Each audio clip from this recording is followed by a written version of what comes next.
What is going on, Sensible Prepper? We are here with Sensible Prepper Live. Robbie Wheaton from Wheaton Arms, Glad to be here. gunsmith for over 20 years, owns WheatonArms.com and also GoMed Gear. The link to GoMed Gear is down in the description. They do a lot of custom work, do Glock aftermarket barrels, parts. His flat face trigger is the best Glock trigger on the market. I am a Glock fanatic, and I'm going to tell you it's the best. Yep. It is by far the best. So before we get started, we got two things. Well, we're going to talk about this, but let's talk about this first. And we appreciate Sarah Mack for being over monitoring questions. We're going to be taking some questions a couple of times, and we'll open it up. But you can go ahead and start putting your questions down, and so that way she can go ahead and log them in. We really appreciate Sportsman's Guide, and they're sponsoring today's episode.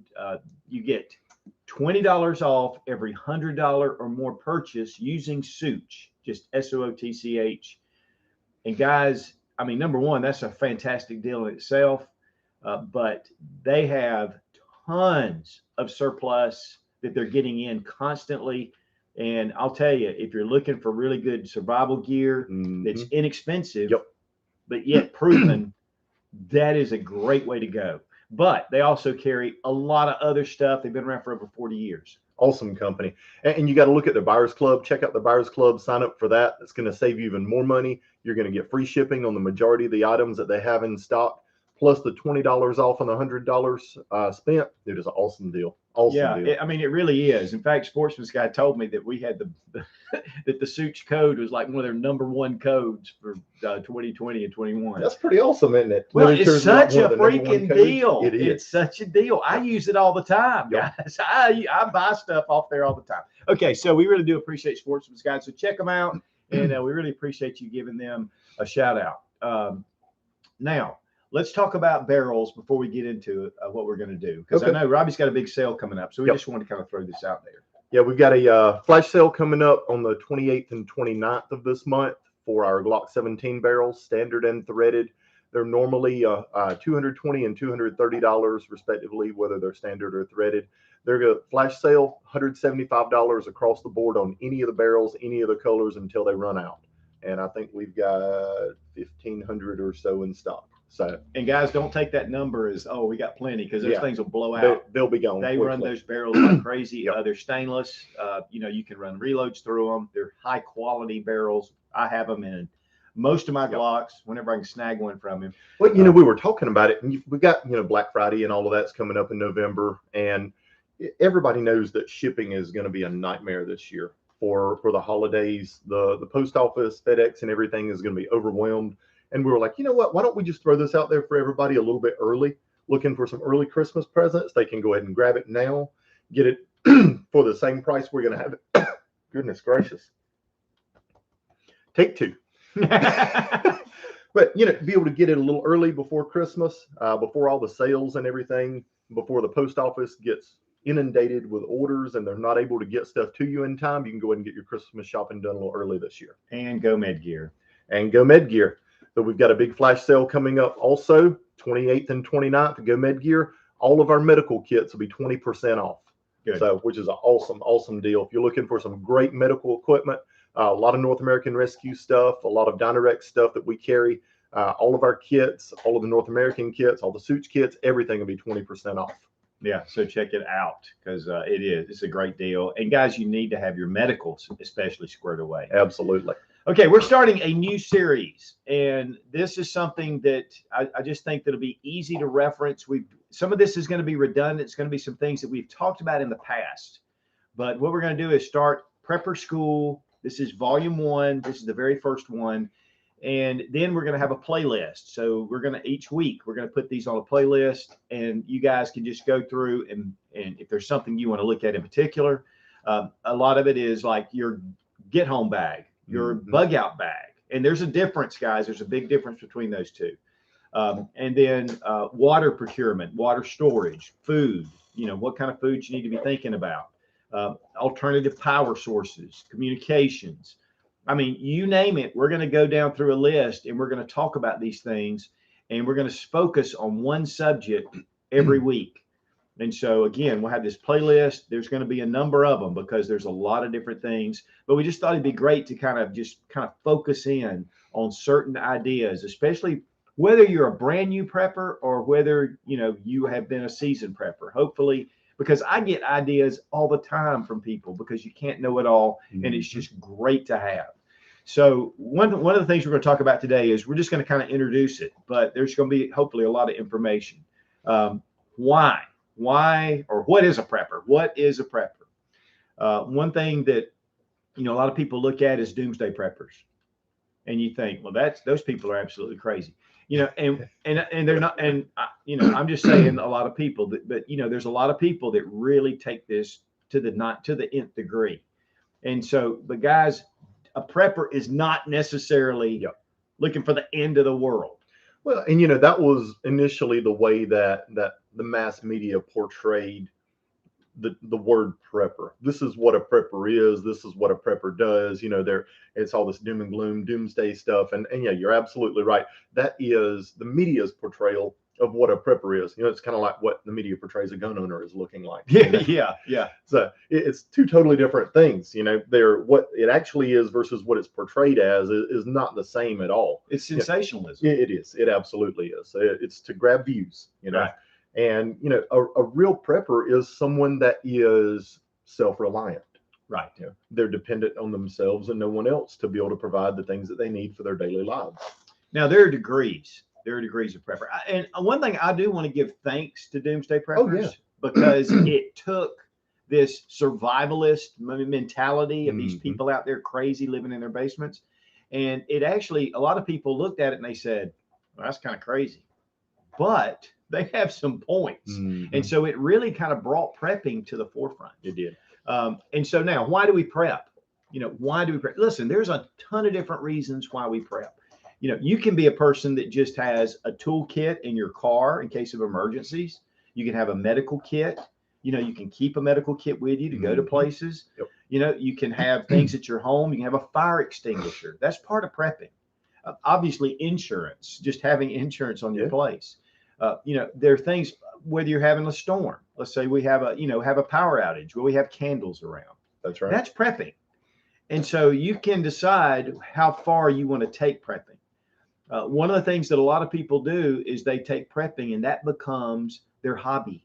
I mean, to be honest with you, it becomes what they like to do. Yeah. People that work out, they meal prep every week. Right. You've got your 7 days of meal preps done, prepping. So yeah, exactly. Just different levels, different degrees. Right. Yep. And then getting into it and learning. But everyone should be a prepper. The Boy Scouts, their motto, be prepared. And really, there's a lot of root out of that comes out of prepping is, when you're out there is to be self-reliant, like Robbie said. One thing that and it's on my channel, especially my Sootch channel, it says rugged individualism. It's independent thinking. Listen, guys, those have become demonized by the current culture. Rugged individualism, independent thinking, self-reliance, those have become demonized because that's the outside group. But guys, you need to be in some kind of form, you need to be prepping. Now, but let's take it to the next level because really all of us should be preppers in some place. But you need to think about it. Obviously and this I think was a big wake-up call for a lot of people was 2020. Absolutely. 2020. The great toilet paper shortage of 2020. It was real, baby. It was real. That's right. It was funny because when it hit, as long as I've been prepping and as long as the stuff that we have put back, because again, we are sensible. We try to be sensible preppers. We don't try to go, I'm not saying that building a bunker is a bad idea, but we don't go to that level. We have a different way we like to do things. And really, I want to introduce you to a basic level of preparedness, and then you can decide whether you want to go. But honestly, what we're going to talk about are things that you really need to consider. If you're not prepping, if maybe you're in an apartment, you don't have a lot of room, but putting together some extra food. How many of us have gone into the kitchen and gone, "Ain't nothing to eat in here"? you know, and and you got your pantry, you got a bunch of food in there, and sometimes you don't because it's Kool-Aid and it's all kind of just whatever. Or it's something that you may have to cook for 4, 6, 8 hours, like dried beans. Right. So there's plenty of food in there, but it's not that immediate gratification. You can't reach in there and grab a bag of something and just start eating. Right. Yep. And because of that, there are some levels of, and we're going to get into this when we get into our food preps, but there are levels of what is convenient first. Because here's the thing: when you get into an SHTF, okay, bye. I had a bad moment. When we get into that kind of scenario, you need to have your first line of food needs to be simple. It needs to be simple. It needs to be low preparation. It needs to be something to where you're not focused a whole lot on that, and that you can focus more on the problems at hand. Mm-hmm. So first off, and this is basic. So when you start to prep, think about, let's look at convenience. Just like water. Mm-hmm. Water's another one. Look at convenience. Do I have water? I mean, what's going to happen if for some reason the power's shut down and I lose, or the water's turned off? It could be temporary. It could be a water main that's busted. Yep. Could be that the water's contaminated. Could be man-made. Just could be some kind of, some kind of microorganism. And, there are things in our home that we have potable water, our hot water heater, the tank in our toilet. Now, that's not necessarily something you're going to want to drink, not the bowl, but the tank. Filling up your tub with water. I mean, there are certain things. We used to have a well, and when storms would come, when we lived up in North Carolina, we didn't have city water. When the storms would come and the power was out, our water was out. What we would do is, as soon as we knew that storms were coming or ice was coming, mm-hmm. we'd fill up the bathtubs. Yep. So that's part of being prepped. That's part of the mindset of doing some things ahead of time. It doesn't take a lot. And you know what? If we don't need it, we just drain it. But it's those things that are just thinking ahead and planning ahead. First off, I'll tell you guys, you need to have a stock pantry, number one. You need to have a stock pantry. But I really suggest that you move it up to about a 3-month supply of food. Now, some of you guys that are preppers for a long time ago, well, that's lightweight. And it is. But it's something, and you're getting yourself in good shape. That's right. 3 months is a lot better than 3 days. And the reality of it is, if you've got 3 months of 3 meals a day, you can stretch that out to 6 months or 7 or 8 months if you have to, and ration that food. Right. So you can make it go a lot further if you just have 3 months of 3 meals a day. And one of the big things about prepping is that it gives you some time. Mm-hmm. It gives you some time to stop and go, okay, we've got some stuff, guys. We've got our water. We've got some food. We've got some medical supplies. Okay, we can ride this out. We've got our toilet paper. That's right. They're rationing toilet paper again, by the way. But, I noticed that we went to the store on Sunday, and first, I don't go grocery shopping very often. My wife takes care of that. She feeds me well, But that's something that she enjoys doing, is going grocery shopping, and that's her thing, right? So we needed to stop by the store on Sunday, and I was appalled at the prices in the grocery store. Right. It was insane. And like you said, toilet paper, 1 package, paper towels, 1 package. That's all you could buy. You couldn't buy multiples of anything, paper products wise. But I was just shocked at how high the prices were in the grocery store compared to, it's probably been 6 or 8 months since I've been in the grocery store. Wow. And just from 6 or 8 months ago to what they were, I was just shocked. I was like, I couldn't believe how high things had gotten in the grocery store. Now, one thing about that is, because you go, well, let's wait it out. No, go ahead and get your food, because it could continue to go up. And here's the thing, and it's just like with the ammunition shortage that we had this past year. One of the things, a lot of people were complaining because of ammo prices, and they were freaking out. And, one of the things that I said then, and I'm saying it now, mm-hmm. when ammo prices are low, buy. Yep. buy extra. I mean, buy your stock. And then if you're going to go to the range, go to the store and pick up your ammo. But buy some ammo, buy 1,000 rounds of 5.56 or 7.62 by 3, whatever your rifle is. Buy your shotgun shells, buy your basics. But here's the thing. If you didn't have ammo during this time, and the prices are still up. We were just at a gun show, Yep. but the ammo is becoming more plentiful. There was a lot of ammo there that I saw that I haven't seen in months. 44 Magnum is one of them. Yeah. I couldn't find it. In fact, Robbie hooked me up because I have something coming up. Thank God. Because I couldn't find the ammo for 44 Magnum. We've been shooting a lot of it. Luckily, he knew a guy. Yeah. It was, thank you again. Anytime. But the thing is this is the deal is, for you guys that have not, and even now, if you don't have any ammo, let's say you have a couple of boxes. This is my recommendation. Take about $300 and go out and buy some critical ammo that you really need to stock back. Just three. You don't have to go out and buy cases of ammo because it's really high right now. Yep. And I really feel like it's going to come. It's starting to come down unless we have some kind of mass shooting, which it'll all go back up. But start picking up enough just to cover your bases. You don't need 10,000 rounds of ammunition. Well, okay.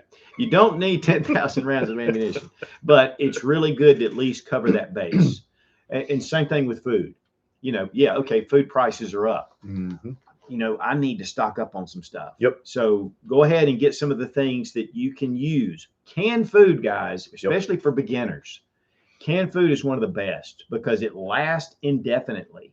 The processes they use to keep in canned food now, the pressures in the sanitary environment, and then the way they seal things up now, they will last indefinitely. So get your canned food and start putting some back. Plus, some of that canned food you can just open up like Denny's beef stew or whatever. You can throw it in a pan or you can put it on a fire and you can cook it off of a fire. And it's really simple, really easy.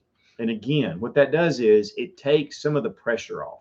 Just like buying the ammo, it takes some of the pressure off. Well, a lot of people say, oh my God, I can't go out and buy 3 months of food. But you don't have to go out and buy 3 months of food. Every time you go to the grocery store, you get a few extra cans. You get a case of bottled water, a few extra cans of food, and you spend an extra $5 or $10 on some food, and you just put that back. And this is not, like you said, this is not, we're going to eat this on Tuesday. This is we're going to have this in case we need it food, and it gets put back. But you spend an extra $5 or $10 a week when you go in the grocery store once a week, twice a week, and you just put that food back. And then over time, it builds up, and within a few months, you've got plenty enough food to last you the next 3 or 4 months, and you don't have to worry about it. And then you can just add a little bit here and there. Right. That's what start filling in the gaps. Right. That's definitely one thing when they had the first assault weapons ban. Because here's the thing, guys, ammunition shortages. This is our 8th one, our 8th major shortage, maybe 10. So this has happened over and over, and it will happen again. But when the original assault weapons ban happened and ammunition just blew off the shelf. Well, we would go in and we would get like a box of 22. I remember I got those Federal white box 22s, bulk packs, and they were like, I don't know, $12, or something. They were $20, but they weren't expensive. Every week, my buddy and I would go in and we'd get maybe a box of that, and then maybe if we could find some 9mm, if we could, we'd grab some. One of the things it taught me was that 40 caliber is not useless. Because 40 caliber was on the shelf when 9mm was not. And so from then on out, I determined I would have a 40 caliber of some sort during that time. So, there are things that you start to learn when you get into that. Okay, so it's just kind of those regular, just a basic line of comfort that gives you a peace of mind. And guys, the worst thing is you haven't invested tens of thousands of dollars. You just invested, we buy insurance for a rainy day. Why not have just your basic survival needs? Your medicines, obviously, and not necessarily just trauma kits or things that you need, but like Imodium, Benadryl, Advil, making sure that you have some of those things, Tums. Sometimes I have acid reflux, man. Tums are vital. And so, having a few things like that put back. So it's not, though, always about some kind of crisis, national, regional crisis. It could be a personal SHTF. So being prepared in your travel, you're going on a trip, making sure that you have your Fix-A-Flat or whatever you have in there, and your tools. Make sure you have that stuff set aside. Make sure you have a couple of extra jackets in your vehicle. Storms come up. Obviously, we have power outages. get yourself in a good position. We did a video on the blackout box. It just has this box, and it has some things that we use in case we have some kind of power outage. It's right there. I don't have to go run around the house with a candle or a flashlight finding everything. But just doing some things that just happen on a regular basis, and in our homes, making sure that we have things. So, a personal SHTF can happen at any time. You can have a breakdown on the side of the road, those kind of things. And most of you, hopefully, are in that mindset. So that means you're a prepper already. Obviously, if you're watching this channel, you're probably either a prepper or you're really wanting to be. And of course, your standard natural disasters or man-made disasters, which can happen. We've seen it. We've seen the civil unrest. We've seen the defund the police. Guys, Chicago, I think they just lost a massive amount of police force, because they're not going to be vaccinated. Yeah. You've already seen a ton of them already, but now you're seeing even more. Well, and if you look back over, through the news in the upstate of South Carolina here in the last 6 months, how many small earthquakes have we had? Like 6 or 7. This is not an area that's known for that. Yep. And small ones, I mean, they're like 1.7 to 2 point something, but big enough to feel, big enough to register on a seismograph. But we've had like 6 or 7 small earthquakes here, and a lot of people don't realize it, but South Carolina's on a huge fault. Right. So it's a huge fault zone that we live in. We live on a fault line. Yeah, it's pretty massive, all the way down to Charleston. That's right. But we haven't had a major earthquake here in well over 100 years. But we're starting to get more and more of these little earthquakes. It's just a reminder that, hey, the world isn't always as stable as you think that it is. Right. And the thing is too, is if you're doing basic preps, it covers natural, covers man-made, actually covers pandemics to a point. It covers a lot of different things. So let's see if we got a break. Maybe we have some questions, and we'll kind of switch things up, because guys, here's the important thing. These questions, not only we're able to help you, but it could help some other people. That's right. Another thing I do want to mention is, again, these videos are seen a lot more after the live stream. People watch them. So, if you have comments, or you can come back and watch this video. Adam Carnahan asks, you talk about Berkey. Do you ever use non-Berkey filters in your Berkey that are cheaper than the name brand ones? No. And I'm gonna tell you why. We've been using Berkey now for over 12 years. I think it's been 12 years. We've upgraded. We've gotten bigger ones. We started out with a big Berkey. We went up to the big one. Water is one of the most vital preps that you can put together. You can only live 3 days without water. You have got to have water. So for me, water's not something that I would go cheap on. I would go cheap on something else before I'd go cheap on water. Now, you can test it, you can check it, but I can tell you from personal experience, Berkey is awesome, and they work really well. And we actually use all of our drinking water through Berkey. So while, I'm sure that there are some systems out there that might be just as good, but I would just be careful, maybe do your testing. But over the long term, I can tell you that Berkey is a great way to go. Very high quality. It's worth the extra money. And to be honest with you, it's 3,000 gallons of water per filter. That's a lot of water. And our big one has 4. We can filter 12,000 gallons of water before we have to switch those out. Yep. Joe from Central Texas asks, Sensible Prepper, question, is canned meats and jerky a good thing to have and a good storage life? Yes. You can check your jerky. We just did a video on beef jerky. Honestly, if it's kept in the right conditions, it'll last indefinitely. Yeah. But the fat can turn rancid. That's one thing to just watch. So you don't want a lot of heavy fat, which actually adds flavor. But the more lean the meat is, the better. Canned meat, definitely. Because here's the thing with a lot of people. We stock up on beans and rice, which makes a complete protein, by the way. But that meat, and that's one thing that my wife and we were talking about this recently, where I said it's time to up our meat content because I want to have that protein. One of the things you have to think about in a stressful SHTF situation, and I mean even with a storm or whatever, your activity level is up. You got to do things. You got to cover. You got to use a tarp and get those things out. You got to maybe get some firewood together because of a power outage. I mean, you're working and you need those calories. You need that protein. So yes, canned meats, we store up a lot of canned meat, and then jerky definitely. But again, jerky's one that I don't count a long time because you really got to make sure your storage is right, but it will last a long time. So vacuum sealing it does help. Vacuum sealing it.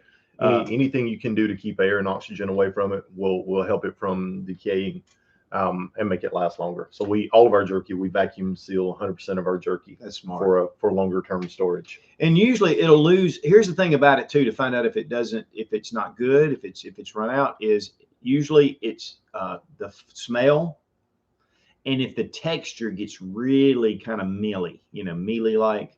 But the smell is the number one thing. If it smells fine, you're probably fine to eat it. Yep. But that is a couple of the big things. The other thing is when you store it, after a while, it does start to lose a little bit of its nutritional value and a little bit of its taste, but it's still good as long as the smell is good. Okay. Seafood, Black Irish, Dead Truth Walker asked. Say that 3 times fast. I like that. Is there a really good freeze dryer out there? Yes, there are some good freeze dry or dehydrators, I should say. I think freeze dried usually are a little bit more complicated. That's one thing we do, dehydration. And honestly, off the top of my head, I can't remember the name of it. I tell you, the ones that Cabela sells are pretty good. Yes. We've used those for probably the last 15 years and had real good results with them. We bought one, like I said, it's probably been 15 years ago. We still use the same one. So it's lasted a long time and does a good job. That's one thing about Cabela's too, because they're all into game processing. They typically have things like how to grind meat. That's right. Grind sausages, a lot of smokers, a lot of different things. I was in there the other day. I'm glad you said that. I was in there the other day and I was looking around. I was thinking, this is a prepper's paradise right here. Absolutely. I've got my electric meat grinders and everything, but I still have my manual meat grinders that clamp on the countertop where I can manually grind anything that I need to in a grid down situation. We don't have power anymore and I need to be able to grind meat. I've still got all of my manual meat grinders to where I can grind everything by hand. Right. So the questions are coming in. Max Roberts asked, my wife and I live on a ½ acre. How can we best maximize our space, time, money in regards to prepping? Listen, there's a lot of people, and YouTube is a great source for this, great resource, that do these square inch gardens and really maximize their property. One thing that we've done, we have a problem with deer here, and I've had some big gardens in the past. In fact, we're getting ready to start a big community garden for our prepper group.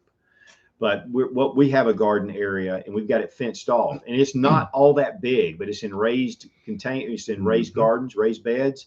We pull a lot of food out of there, more than you can eat and store. I mean, you have to really, we have to watch the waste because we get so much. Now, it's not necessarily enough for us to depend on, and that's the reason why we're going to go ahead and up the game.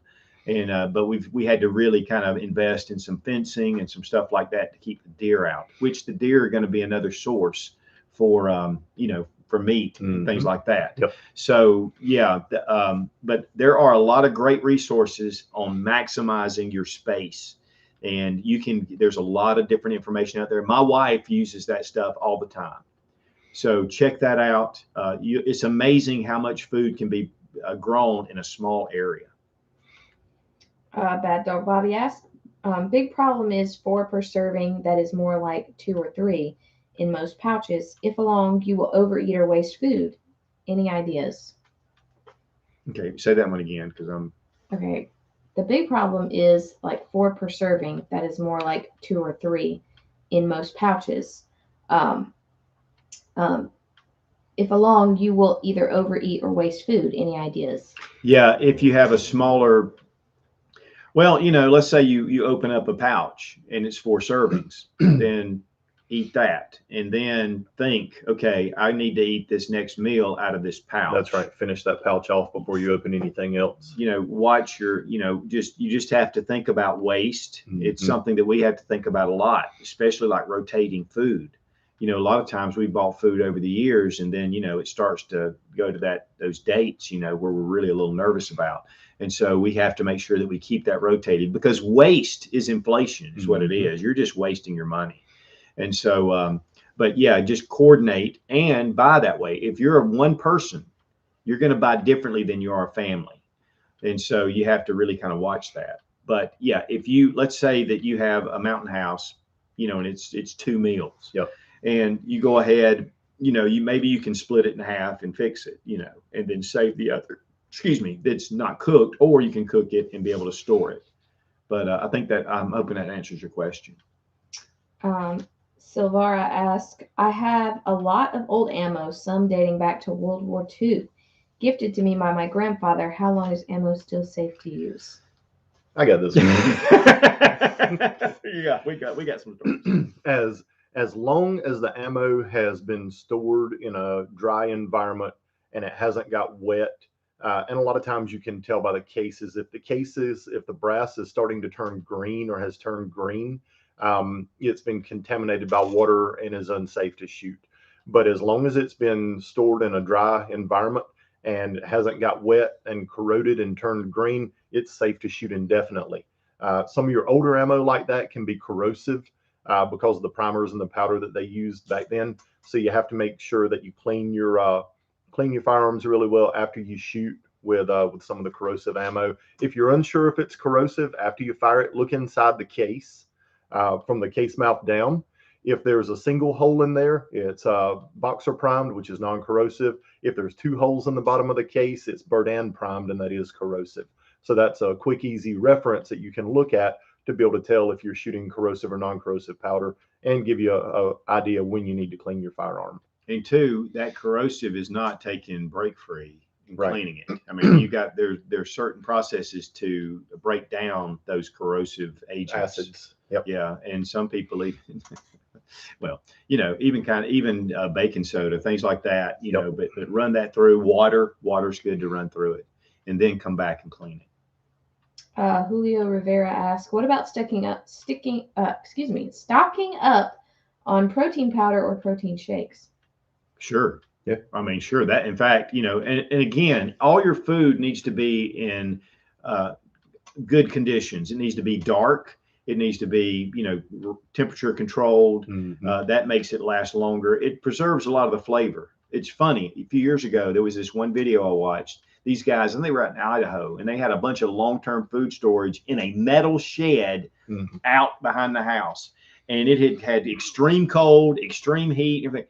They opened it up, and they didn't even have it in Mylar bags. They just had it put in buckets. Oh, they were able to eat it. Really? Yes, it was discolored. It lost some of its flavor and stuff, but they were able to eat it. So, but yeah, I think the big thing is make sure. I mean, that sounds like a great idea. Protein powder like that. Absolutely. I hadn't even thought about Well, that. and something else to consider that a lot of people overlook. One of the big things that you run into a deficiency with in any kind of survival type situation is a lack of vitamins and minerals. So make sure you stock up on some daily multivitamins.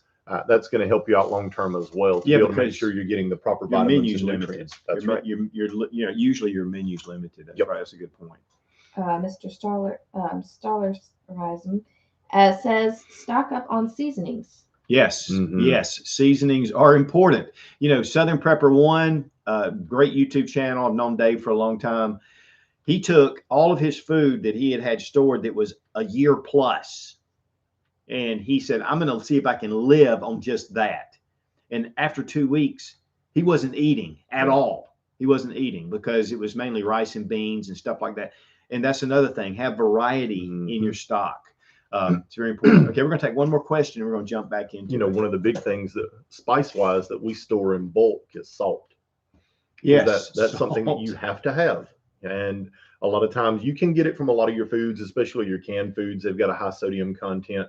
But anything from meat preservation to tanning hides, curing hides. I mean, salt has a ton of uses. Right. So we store salt in 5-gallon buckets. That's smart. And just keep it put aside. That way we have it, in case we need it. And you need iodine. Yes. Iodinized salt. I mean, it's important. Okay. All right, one more, and then we're going to go. HF Vid Shots says, we are dependent in the internet and the electricity for work. Would it be better to develop a skill not involving them to be able to make money? Oh, yes. In fact, I did a video about that, about different things that you need to learn, skills. And yes, I am very, like yourself, we're very dependent on the internet. So yes, very much know some skills, learn a trade, learn something you can barter with. That is a huge thing. I know Dave Canterbury did a video a while back, and it was honestly an epiphany for me, because he said the thing is, if you know woodworking and you can work with metal, you can fabricate anything. He said if you can do those two things, learning how to fabricate, learning how to do things. First off, with a regular torch and be able to learn some welding. But then what do you do if there's no power? Is learn how to do some different things with it. That's right. And so, and when I'm saying woodworking, I don't mean with a power saw. I mean having some actual physical tools available to be able to use. That's one thing that if you're not careful of, we're all with our cordless drills, we're all with our saws, but we don't have standard saws. So, in different tools are a big thing, big part of it. So yes, learning skills, different skills could be invaluable. Okay. Let's go ahead and talk about a little bit more inflation, which Robbie hit on with food, but inflation is happening everywhere. Listen to this. I just heard this in Vietnam. They're having such a scourge of COVID right now, the cases, that they have shut down all of their production. They're very limited. They can't get people to work. Yep. Maxpedition, VanQuest, Nike, all these different big companies have their stuff made in Vietnam. It's funny. They're not going to be able to get it. I was just talking to a friend of mine who I used to work with him here in the United States, and he's from Vietnam. He moved back to Vietnam and is a plant manager over there now. We were just talking yesterday, and he was telling me the exact same thing about how everything, like their factory is just about all but shut down right now because of COVID. Well, I was talking to someone in China this morning, and they were the ones that said it. And I was like, wow. Because I know a lot of stuff is being made down there, and it's good quality. Yep. Maxpedition is one of my favorites. So if you're looking for a Maxpedition pack, you might want to think about that a little quicker. But inflation is, there's a lot of reasons. Supply and demand. If they're not able to ship, we're seeing all these containers off the coast, and a lot of that's man-made bullcrap from the California government. A lot of that has, because of the green deals and because of labor laws, they're not able to work like they should. The extra restrictions they placed on trucking to be able to get the freight from the docks to wherever they're going. Yeah, any truck over 3 years old, you can't come to pick up stuff off the dock. So it shut off half of their transportation. Those people are ruined. And the thing is, that ripple effect across the country. But you're talking about obviously food. We're talking about gasoline. You're talking about all your durable goods. Here's the thing, guys. That means your dollar is worth less. So let's say you make $500, but inflation goes up 10%. You just drop down to $450. That's your buying power. Now, there's a couple of things about inflation, and we're going to get into this heavily in one segment. That's right. But durable goods, buying durable goods, having things that you can barter trade with, that you can put your money in. Because if the inflation starts eating your savings, you're going to have some. That's one thing. That's a big sign when inflation really hits, is the wealthy run out and buy watches. They buy new cars. They buy whatever they can buy so they can have those assets. But I'll tell you guys, precious metals protect your wealth, and it's very important. And I want to highly recommend Scottsdale Silver. I know Josh, they do gold and silver. I've known Josh for over 12 years, and he is an awesome guy. They're there in Arizona, in Scottsdale, Arizona. They mint for over 20 countries, their national coins. It's a real mint. Check out Scottsdale Silver if you want somebody extremely reliable. But I recommend having some of your assets in precious metals because, like Robbie said, it's tangible. It's right there. That's right. It's not gold stocks or silver stocks. So that, and then having some cash on hand. Having cash on hand. Now, the problem with inflation is it'll eat that away if you're not careful. Very quickly. Yep. So you got to have some balance. So durable goods, precious metals, and some cash, and that's using that. We have some pretty cool stories about inflation about in other countries. We'll talk about that when we get to it. Of course, the pandemic, and we've seen that. But guys, you know, we could have another one, or it can continue, and we could have another variant, and you know, and whatever. But Well, it's about time for another variant because the cases are dropping way down again. Oh yeah, we need to get that back up. Yep. Make everybody panic. That's right. You know, the thing is, guys, with prepping is, and this is my buddy again, Southern Prepper 1. Don't be scared. Be prepared. Mm-hmm. And when you have things put back, you don't have that fear factor. You've kind of got some leeway. Okay, now this is one. In fact, it was touched on with the guy with about the internet and skills is an EMP.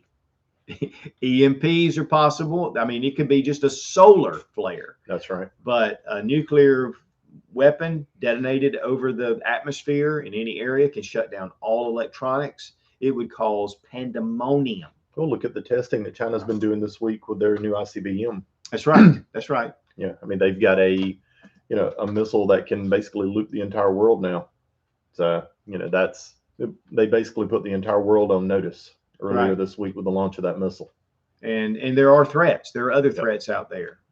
You know, Iran's definitely one, and there are others. I'm not going to call them all out, but EMP is definitely a possibility. And that means that all electronics would be shut down, which means your car won't run because there's computer chips in there. Speaking of which, the computer chip shortage is huge. I went to buy a camera the other day. Went to Best Buy. Went up there. I had my camcorder. We tear those things up. We are always replacing cameras. In fact, I was at the range yesterday. I'm sitting there and I have this camera with a zoom lens, nice zoom lens, really expensive. And I'm sitting there and all of a sudden the wind catches it and it goes, wow. Oh. And I'm like, right on the lens. Of course. It's not going to fall on its side where it won't hurt it. But I went into Best Buy. I said, you know, hey, this is the camera that I want. You know, I've used these before. This was my third one. They're $1,000. You know, I go in and the guy goes, oh, we can't get those. He goes, we haven't been able to get any of these because of the microchip shortage. And I just went, wow, what? I've got to have this. And I mean, I didn't say that to him, but I just said, wow. I said, yeah. Well, he ended up finding something else that was comparable and I bought it. But guys, it's real. Yep. And it shortages and it causes more inflation. Okay, so nuclear. You know, most of us are kind of, and that goes along with EMP, but nuclear it's a possibility. In fact, according to the Defense Department, the chances of having a nuclear detonation in this country are higher than ever because of a lot of the rogue terrorist states and their ability to get a hold of nuclear power. And it can be a dirty bomb, it can be whatever, but it's still nuclear. And in fact, we're going to go through a whole process. It's not that difficult unless you're in the blast zone to survive a nuclear detonation. It's not that difficult. I mean, it's difficult because it's just, you know, puts us out of our norm. Yep. But you can do it, and we're going to talk about it. Okay. Let's see. We've got more stuff, but do we have some more questions you want to pop up? We do. I love giving you guys, if you guys have some questions, we love to. Yeah, and these are all some topics that we're going to be talking about in the prepper school volumes as we go through them. With the inflation, pandemics, EMPs, nuclear, and things that you can do to prepare yourself for each one of those. So these are all just some upcoming topics that you're going to be seeing in upcoming episodes. Right. Rowdy Broomstick asks, isn't having extra parts to repair your weapon a must? Definitely. A lot of people don't think about it. And not just having the parts, but having the knowledge and the skill and the ability and the tools to be able to repair, maintain, and service your firearms as well. It's one of the things that I love about the AR is you can fix it. I mean, there is nothing that can go wrong. I mean, you can't either replace. Lincoln Logs for big kids. Right. And the Glock is another one, guys, whether you like Glocks or not. They're very simple to work on. The parts are plentiful. And we did a video, the #1 SHTF handgun was the Glock because you can just repair it.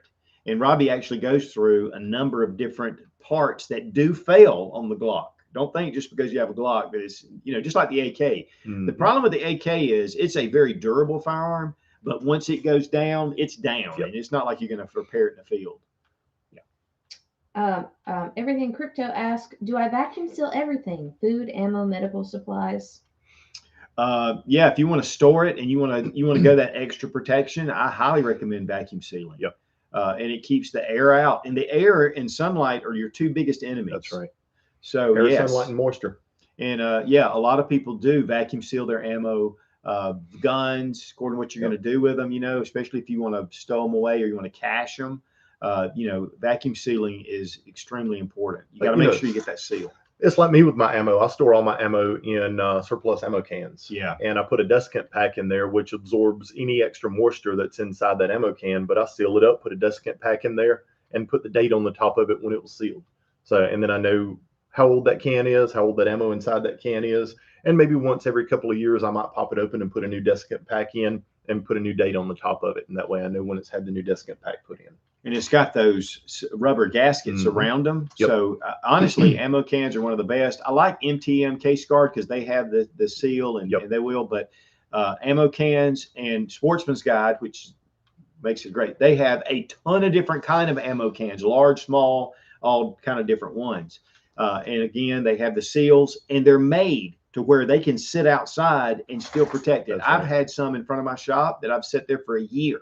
And I'll go out there. I'm doing it on purpose. I'll go out there and I'll open one up and I'll look and it's dry. Mm-hmm. Close it back up, leave it there. And if you're in the Buyers Club, you probably get free shipping on it as well. Yeah. So, get Sportsman's Guide, $20 off every $100 or more purchase using SOOTCH, just the Sootch. So we again, surplus is great stuff. Rowdy Broomstick asks, how can you test canned food before eating it if it's past best by date? Botulism is serious, but people say canned food is safe years past the date. It is. There's a lot of guys on YouTube. Yeah, there was actually a TV show not long ago about it, with these guys taking food. I think they even had some stuff stored up, like some hardtack from back during the Civil War. Really? That they opened it and ate it, and it tasted horrible, but it was not unsafe to eat. Right. Smell is your number one thing. A lot of guys will take World War I rations and they open them up online and they'll eat them. Yep. So yeah, as long as the can's not compromised, if you have a dent in the can, that's usually one. And the big thing is the can swells. Mm-hmm. That's your number one thing with botulism, especially. But as long as you open it up and it smells fine, you should be good to go. So that's the big thing. If it doesn't smell good, do not eat it. Yep. Do not eat it because it can make you sick. And one of the things about it is you may be hungry and you go like, well, I got to eat. But then you're going to get super sick and then you could die or you could be put out. So definitely something to consider. And even cooking your canned food, to a boiling point. Right. And maintaining that for about 5 minutes. Even if it is questionable, as long as you boil it for about 5 minutes, it's going to kill any kind of bacteria or anything that's in there, and you should be safe at that point. That's a great point. Papa Jinx asks, do you recommend getting the superfood books for prepping your food? Old timer, no refrigerant. Yes. In fact, we have some of those old reference books to go back because really pre-electricity, 1800s, some of the things they did, that is a great way to start figuring some things out. But yeah, knowing those things, and speaking of books, is you need to have some kind of library. You need that because again, if the internet or the power goes down, it gives you a lot of resources. That's right. If you don't have those books, you don't have anything. That's right. If you don't have Google, that book is your reference. That's your Google. Mm-hmm. But yes, I definitely recommend, especially when it comes to foods and things like that. Yep. I mean, there's a vast amount of information out there on that kind of stuff. On food storage, on preps, on gardening. Those are all books. And when you're looking for like a gardening book, I always look for something that was written by someone that's in an area or a climate that's very similar to where I live. And that way what they're writing about is more relevant to what I'm trying to grow. The kind of pests that I have to look out for, the kind of soil, the way that I need to test my soil, the way that I need to prep my soil.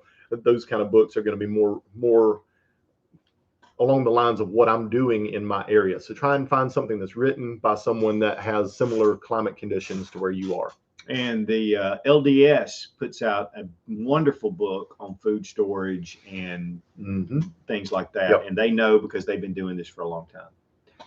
L.A. Troy asks, what do you do if your close family members, cousins, uncles, brothers, or sisters, call you crazy and paranoid during the normal time, but rely on you for supplies when SHTF? This is what I told my family. This has been a few years ago. My wife, we've talked to my family. They're not my family. My family's pretty crazy. We're preppers. But my wife's family is all in the mindset of prepping. Oh, yeah. Oh, yeah. Yeah. Yeah. Yeah. Oh, yeah. That's smart. That's smart. And they don't do anything. Yeah. And then, my wife said, I really want to talk to them again. And after about 3 times, I told her, I said, I'm not talking to them again about it. I'm just not going to talk to them about it. And so my wife just, wasn't being very obedient. And she looked at, we were at dinner one time with her family. My daughter was shaking her head. Her family's sitting there, and she starts talking about it. She goes, guys, I really think y'all need to make sure that you're doing stuff. Yeah, you're right. You're right. And I sat there for a second, and I said, let me just say this, guys. We've told you guys over and over. And I said, y'all have never done anything. Y'all won't do anything. You talk about it.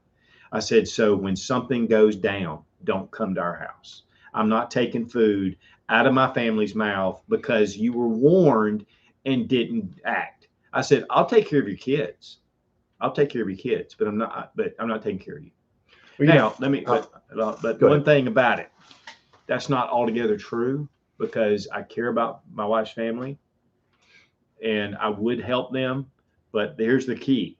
The next day, I started getting text with pictures of them going to the store and picking things up. So, now whether they're, and actually one of our brothers really got big time, and he's doing great. So, you just got to tell them, you got to say, look, this is the way it is. But you steal your family. So you got to think about it. There's this book called the Bible. Some people have read it. Some people believe it. I do personally. But in the Bible, there's this guy called Noah. And God comes to him and tells him, you need to build this ark, this boat, and you need to put these animals on it. And everybody called him crazy. He's insane. Man's lost his mind, has no idea what he's doing. Look, he's wasting all of his money, all of his time, his resources, his assets, building this boat. Nothing's ever going to happen. Nothing's ever going to happen. Then one day there's a flood, right? Floods the entire earth. Noah's on his boat, raises the door up. What's people doing? They're banging on his boat. They're wanting in. They're wanting his help. Those same people that turned their backs on him, called him crazy. Listen, right? It's a real thing. It is a real thing, guys. There's signs everywhere, every day about what's going on. And you have to take it and make it your responsibility to prepare yourself and not depend on someone else. But, you've got to tell people, here's the thing, guys. And this is another thing about it. Is it's not about I stored up my food and I have it and you're not going to get any of it. One thing we do personally is we put back about 1/10 of our food. We designate it to help people. And it could be people that we know that are coming here or whatever. But we try to have extra because it's very difficult to turn people away, especially those people you love. But yet you still have your family. So it's one of those things. But here's the thing. You keep prepping and you keep doing your thing. And, hopefully they'll come around to it, because my gosh, after what we've dealt with for the past 2 years, anybody that's not doing at least something that's right is off their rocker. Okay.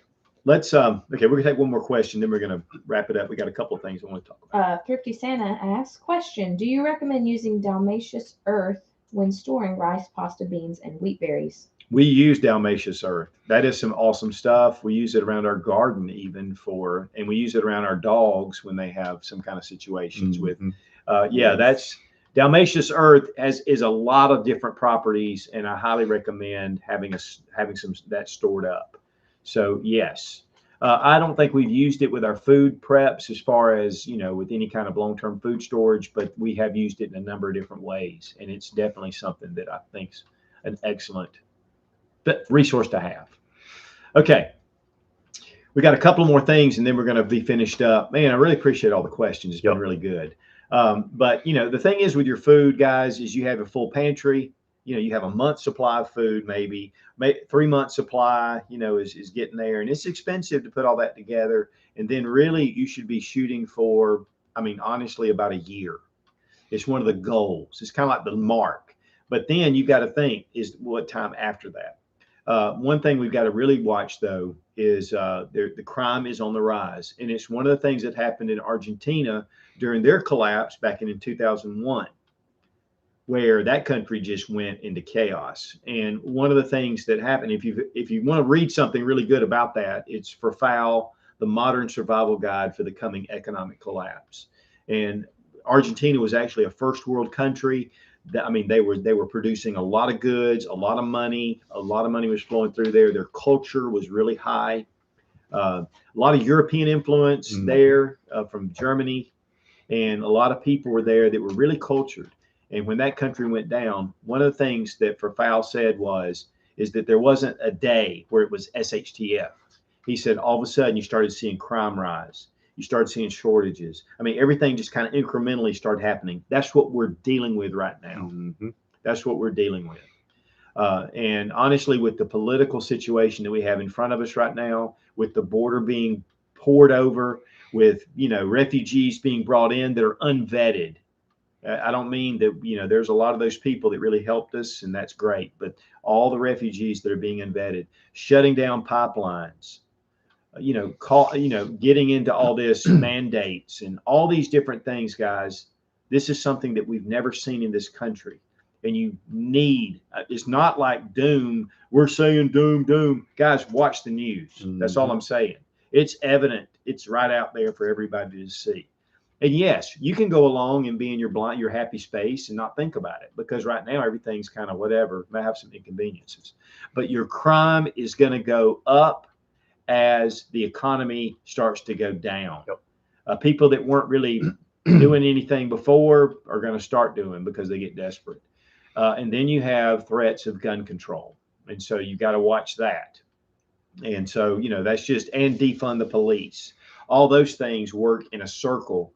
And guys, the problem is, with all the, there was a guy that went in jail for kidnapping, and he was let out on bond. I mean, people are just being let out, especially in some of the areas, the more liberal areas.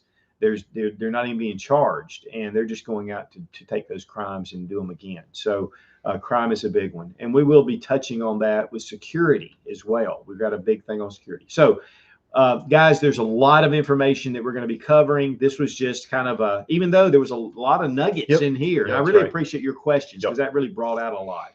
We will be taking questions as we go through it, but we're going to be really addressing a lot of these different things. Again, we're going to be very specific, whether it's water, whether it's a go bag, whether it's a bug out bag, whether it's, a cache where you're putting your stuff, some different ideas, your security, about crime, gray man.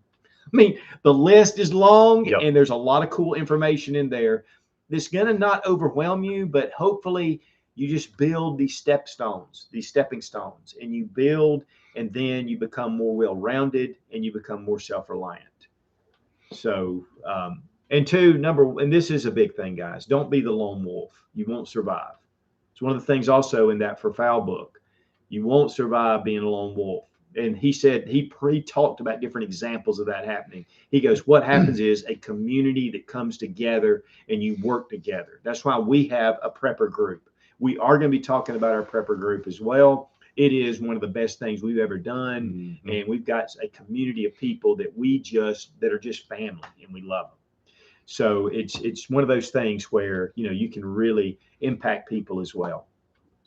Again, we really appreciate Robbie for being here. He's just a wealth of knowledge when it comes to guns, but also obviously in prepping. He is part of our prepper group on top of that. And check out wheatonarms.com. Great resource for your Glock parts and aftermarket barrels. And his flat face trigger, honestly, is phenomenal. And Go Med Gear. Go Med Gear as well. And the sale. Yep, we've got a big flash sale coming up October the 28th and 29th. Starts at midnight next Thursday and goes to midnight next Friday at wheatonarms.com.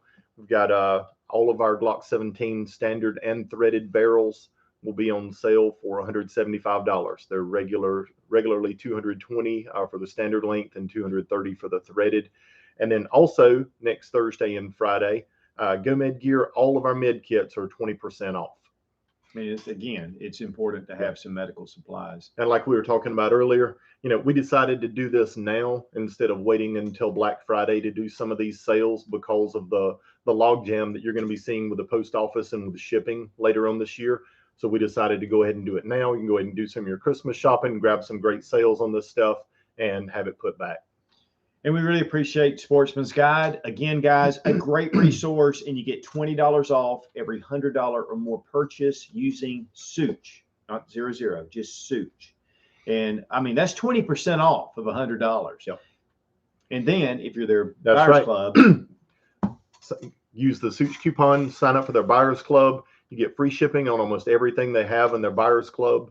So like we were talking about earlier with ammo cans and stuff like that, jump on the buyers club, get you $100 worth and only pay $80 for them and get free shipping and get a discount because you're a member of the buyers club as well. yeah, I mean, it's a win win-win. after win after win. And, For sure. and they've got just tons of stuff. In fact, they told me, they said, we've got a lot of Yeah. surplus coming in. So it's a great resource, guys. And really get their appreciate it. magazine. Yeah. Oh my goodness. They've Yeah, got the their catalog. best catalog in the world. I love their catalog. So, guys, we really appreciate it. Thanks to Sarah Mack for answering questions and monitoring things. We really do appreciate it. Thank you for showing up and hanging out with us today. Again, a lot of great questions, and we really do appreciate it. And then, of course, guys, you can look down in the comments a lot of times, and it does help the community because that's what we're here for, is to get you guys prepared. So be strong, be of good courage. God bless America. Long live the Republic.